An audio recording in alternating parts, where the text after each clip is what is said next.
Hey, what's going on, guys? We'll take a look at another knife today.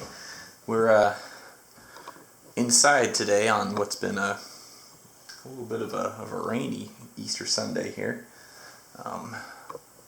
Got done with all the family fun times and got home, and this was something I actually got earlier this week. I just did not get a time to sit down and do a video of it until now, so here we are. This is my first ever fully custom slip joint.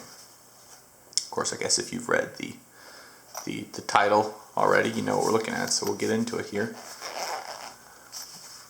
I ordered this knife from Mr. Davison. This knife is a full custom made slip joint. Mr. Davison does all his knives from scratch. He's I'm trying to remember what the terminology is. He's like a removal, I believe, is what they say, something like that. Knife maker. So what he does is he starts with his steel and materials, and using sanders, grinders, saws, different things. He removes the material down to the point where he is satisfied with it. He does all his own heat treats, and does not use a pattern for his knives. So when he's cutting out these, I told him I wanted gun stock frame, so he didn't go to his shelf and find a gun stock, frame to cut these liners out of a pattern from. He cut this basically freehand because he knows maybe he sketches it out first, but if you look at his knives, there clearly is like the tendencies of him as a maker in the knives, but each knife is definitely an individual. This is number 1340, which, by the way, I think we'll probably get lucky to see this here, but he does mark his knives inside the liners. So I think, let me see if I can keep my phone here as a light source and see if we can see this. There you go. See inside there? So it's upside down for us, but they're right in the middle. Same to the liners is 1340, 1340. If I can do that any differently there. There you go, right there, 1340. So, all one of a kind. He just numbers those sequentially. So, according to his website, he's been doing this for, where was it? 30 years? For over 30 years, yeah. So anyway, so how this works, I got in touch with him, wanted to get on his books, and basically he says, well, what do you want? I told him I wanted a 3 7/8 inch gun stock pattern, single blade, long pull, clip point, satin blade. I told him I wanted fluted, some people say rat tail bolsters here where it's not lined. I did want it in capped. I told him I liked his, what he calls a coin filing or grinding done there on the liners, and I wanted green jig bone. And here's what I got. Very nice. Todd uses CPM 154 steel, so a little different than some of the traditionals in the GECs. Here's his maker mark right there. T.A. Davison, USA. And other than this mark, and of course the stamping inside the liners we looked at, those are the only markings on the knife. So you see the green jig bone, and it looks very dark in this lighting here. I don't know. I didn't know how much this backdrop would bring it out, but lighter, of course, where it's been ground on the backs there. You can see some of the highlights there. Out in the sunlight, it really, excuse me, it really shines. We got the double bomb shield here. And yeah, you talk about good fit and finish here. I mean, this is all steel construction, stainless steel, liners, bolsters, pins, shield. All done with hand tools. No, there's no CNC here. There's no computer guided anything. No machinery. That's really something. I mean, blade grinds. This is hollow ground. Here, I don't know if we'll really be able to send that on to here, but very, very thinly ground here. See if I can get it to focus more mid knife here. Very thinly ground, hollow ground, and you can feel it. I got myself there. You can definitely feel it. Feel the hollow ground. Does all his grinds by hand. You can take a look at these plunge grinds here. Oh, that's not really fair. I gotta get the lighting right.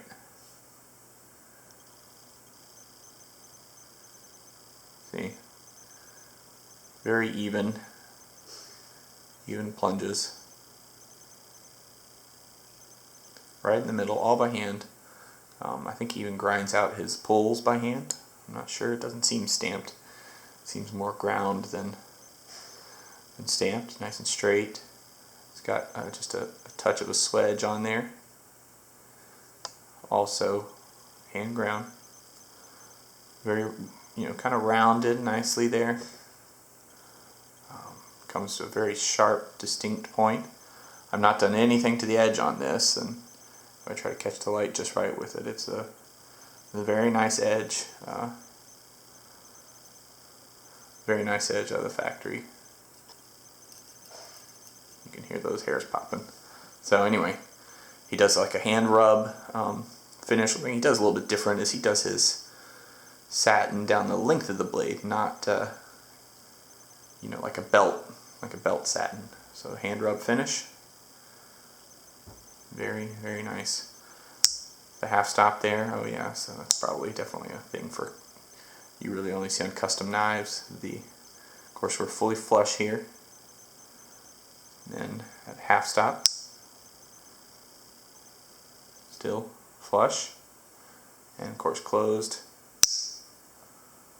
still perfectly flush. Centers up, exactly in the middle. He does have some nice pretty, I don't know, what do you call it? Here you go. Come on, camera, you can do it. You see the file work inside of the folding tray there. Nice touch. Okay, come on, camera. What we got here? There we go. Now you can see that file work. Really pleased. I do intend to use this. I mean, if anything, this is more usable than some of the. Let's pull out a little bit here. No, I shouldn't say more useful than some of the GECs, but I mean, with that CPM 154, I mean, this is not a reactive steel. This knife should really be able to get used. I've used it in the kitchen some, cut up some fruit with this. Just a mean slicer with that hollow grind, that fine ground edge. Great slicer for fruit and things like that in the kitchen, I found. Just really nice walk and talk overall. I've been really pleased with it.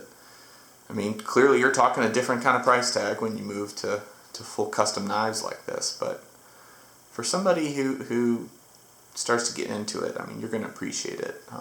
I mean, I've been having my hobby of rehandling knives. I haven't even begun to go into the world of heat treating, and even just the handle work and just the symmetry on the bolsters, things like that. Like, I can see enough to know that it's hand done. I mean, it's, if you got a micrometer out, it probably doesn't line up perfectly, or have exactly the same width as the other, But to do this freehand with hand tools and simple power tools, I think it's just remarkable, and probably the numbers of guys who can do this kind of work are getting smaller and smaller, so hopefully we can figure out how to keep doing this. Gun stock in general, I really like. I've got a 2-blade gun stock, GEC, and I just like how that having that base of the handle, that fat part, kind of stick in your hand and have it get narrower, really just lends itself to a good grip for me. I don't know, I like that a lot. So, you know, if you can't swing a Todd Davison, by the way, TADavisonKnives.com, I'll put that in the description.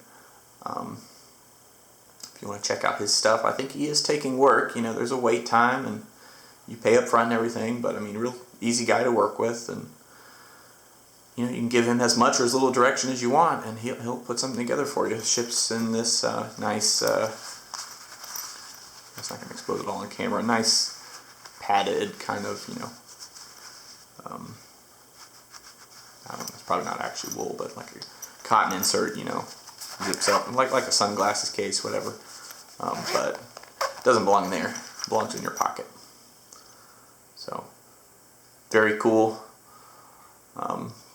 Probably the rate of getting new ones of these is going to be a lot slower than the GEC rate, because these do come in at a whole different level for price, but I do really like this knife. It came out exactly as I wanted, and you know, this type of thing that, you know, my 2-year-old son now, in 20, 30 years or something, I can hand him this knife and it's probably going to be in very similar shape it is now, and that could be something that gets handed down generation to generation. So anyway, that's the plan. In the meantime, I'm going to enjoy it and try not to sharpen the crap out of it, so he's got more than just a toothpick to work with when I'm done. But very pleased. You know, if you get a good bonus, a good tax return this year, you maybe think about trying to custom support those knife makers, because you know, they're really carrying what could become a lost art if we don't show them some support. So anyway, thanks for looking.